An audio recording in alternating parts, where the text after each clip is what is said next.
All right, we're here today with Esteban. We're talking about some of our radiuses and pipe fittings.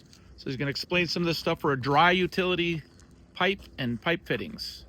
Right. So we're gonna go through just checking different sizes at different angles on the most common sizes that we use on Pacific Utility.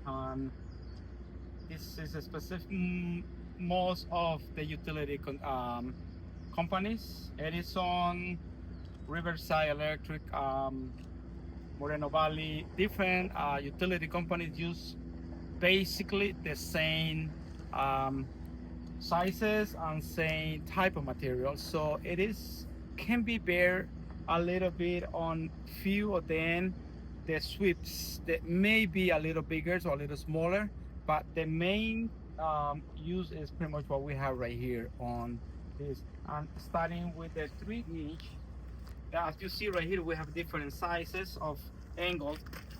This is the minimal radius that we can go 90 by 24 for Edison, Moreno Valley, Riverside, and it has to be approved for the inspector to use 90 by 24. The standard for 3 inches 90 by 36, but sometimes because we don't have a room, we have to use the smallest one that is 90 by 24. Also, we have a 45 by 36.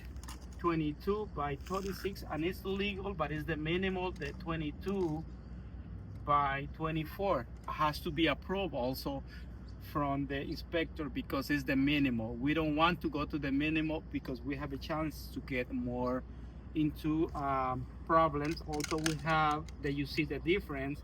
It's going to be 11-degree angle by 100. That is when we have a room, we prefer to use those ones because we have a less chance to have problems when we do the main rolls and with the company pull or the crew is pulling the cable. So it's a smooth transitions.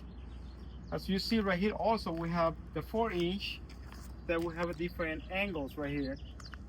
We have 45 by 48-degree angle, 45 by 36, that you can see the difference. You're gonna have a sharper angles or radius when you gonna connect it. So that's as you have a less room, you have to use a smaller one. But when you go smaller, you have to make sure the inspectors are approving what you installing on. They tend to use bigger one.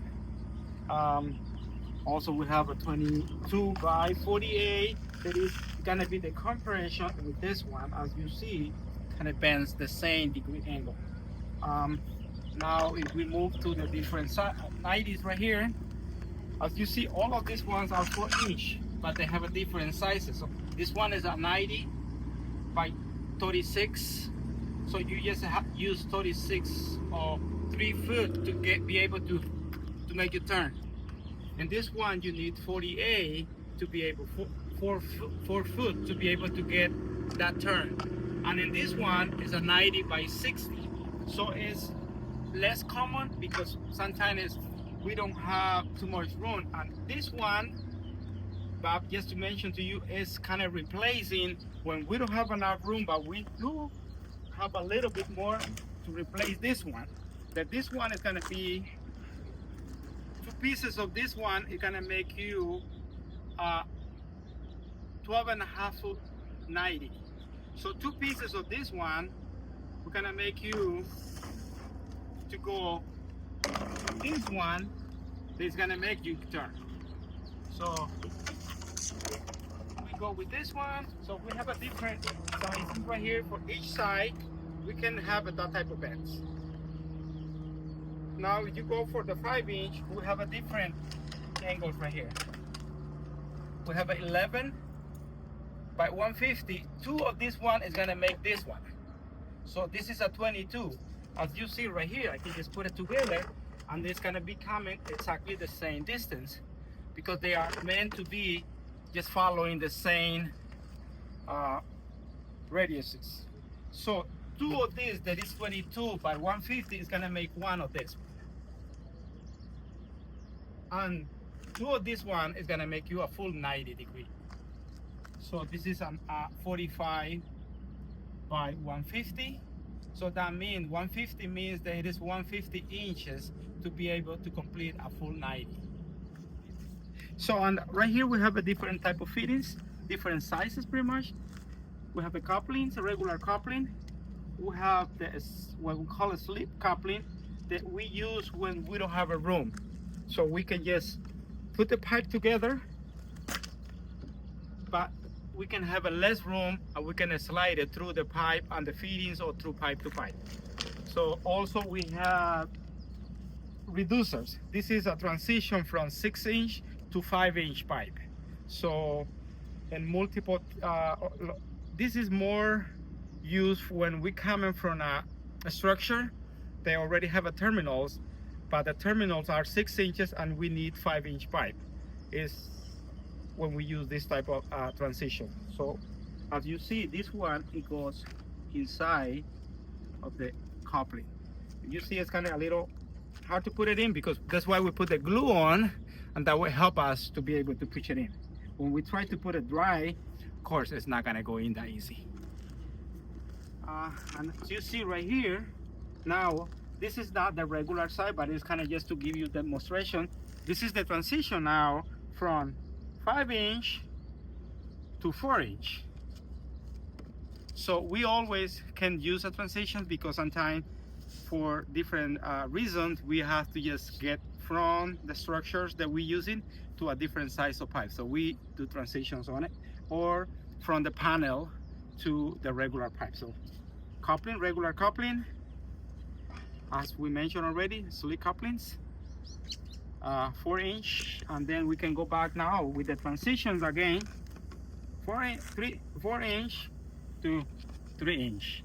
So anytime you need to reduce it, you're going to reduce it with the reducer yes, the down reducer. to it. So we sometimes we don't, for some reason, or in the structure or at the panel, they have a different sizes that we have to, but our pipe is different, so we have to just use this reducer to be able to make that transition. As you see, it's already made for the size that we need right here, and also have the ability to go really smooth into the terminal or the panel that we are going to install.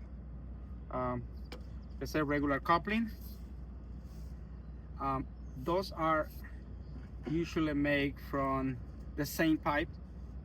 There's only thing is, if you go to the regular store like a Home Depot, they have a different type, and usually in dry utility we don't use this one, the Home Depot one, because they are too small and they are made from different type of plastic, so tend to be more fragile.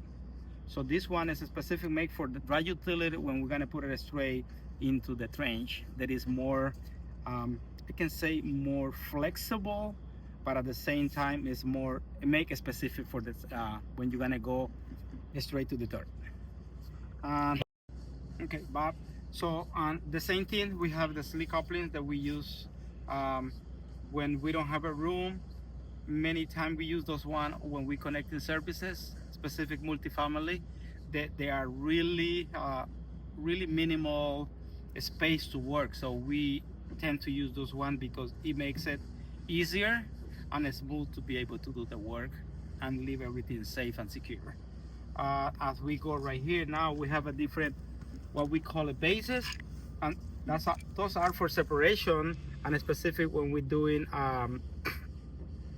a concrete stack of pipe. There is multiple pipes on the same trench, and the inspector actually the scope of work requires to be add concrete on it. So we tend to stack this one, and we can, as you see, you can stack it together, and we have a different sizes for each pipe that we have to use. So is this for concrete or for encasement, or concrete encasement, slurry, depend on the municipality or the utility company. what's the difference between concrete, slurry, and encasement? Those three different terms. Concrete is usually solid. The PSIs are stronger and they're gonna be more hard. So it's usually when you have a sidewalk or building slabs, the concrete is really more strong. So we usually don't put concrete on top of the pipe because it's in the future it has to be a repair.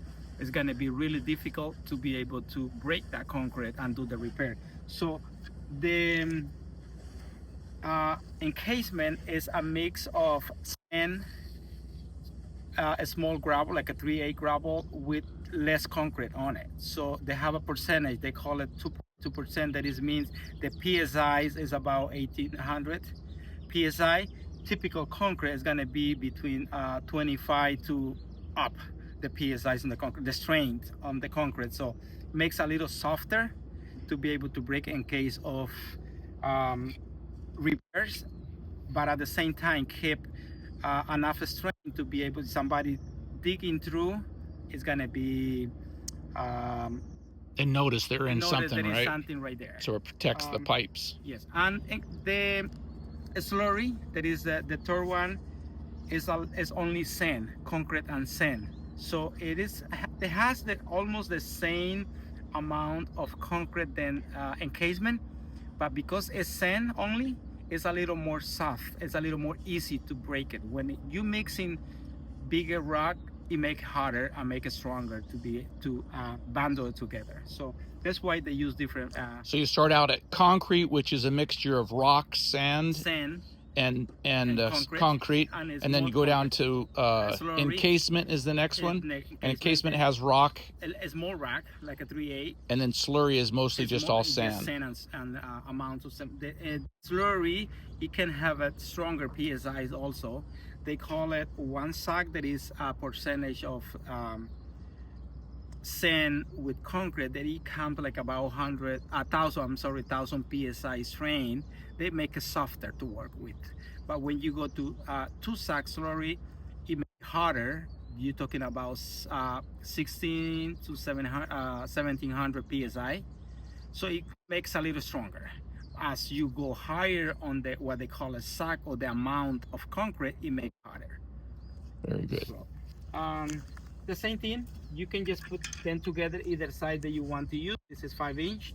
So as you see, I have a single pipe, you can just go just one more, depend how many pipes you have right here, or you maybe just put it together. Always remember, they have the latches and they have the connection point. So if you put it like this way, they get together. But now you're not gonna be able to slash it together with the other one. So always make sure you put it the right way, and then just connect it together. And you can stack, depend how many you need it. It's gonna be, this is for 5-inch, and you have this one, it's for 6-inch. So bigger pipe, bigger turn, and bigger connectors. So for every side, you have what you need. And also, when you are already blowing rope, in another video, we're gonna complete the blowing rope. We need to, with the rope, we have to connect it to those one, and that way we can just have the pipe safe. That nothing else is gonna, no debris, no dirt, no water. It's gonna come into the pipe. So those are duct plugs. Those are duct plugs. So it's 6-inch, 5-inch, 4-inch, and 3-inch, and it's pretty simple. So actually, this is exactly for the size of the pipe, not the couplings. If you put it into the coupling, it's gonna go through. But if you put it to the size of the pipe, make it loose a little bit, because it's gonna usually come loose. Just kind of pop it a little bit, and it seals. And then you just turn it a little bit, and it's right there. So seals the pipe, but still have the connector where you can just put the rope on it. That way your rope is up there, but your pipe is safe. No debris is supposed to be coming inside. After you blow your rope and you are ready to mandrel, or you finish your mandrel and it's ready to pull cable on it. So same thing, 4-inch. As I see, this is for a specific size of the pipe. If you have coupling, it's always gonna go. So make sure that when you put it on, you put the right size. So the plugs are measured at the ID, at the inside dimension of the pipe. Yes, yep. Not for not couplings, the coupling. not outside. Like I say, everyone. Couplings are measured at OD, outside dimension. ED, inside dimension. ID, yeah. ID, yeah. I'm sorry. Yeah, the plugs are ID, but the couplings are at OD. Yeah. OD, yeah. So different sizes. for whatever you need. Like I say, 3-inch goes perfect to the 3-inch. So we have, and we usually use for every size when we blow rope, all the way down to 2-inch is required. When it's smaller, you can leave it with tape. It's normal, untypical. Most of the inspectors, they don't require plugs when we have a small size of pipe. But when we're using like a specific for electrical, it is, I can say now, it's a mandatory that we have to use plug. When you have enclosed hang hole, you may be using what they call it poly plugs. That is just a black plug, plastic, little tiny plastic. But when you have like a pads or pull boxes, it has to be this one. Okay, this is just a basic on couplings, fittings, uh, the main stuff that we use. And another opportunity, we're gonna film and give a little more information about the size of the pipes and a little more that we use on dry utilities.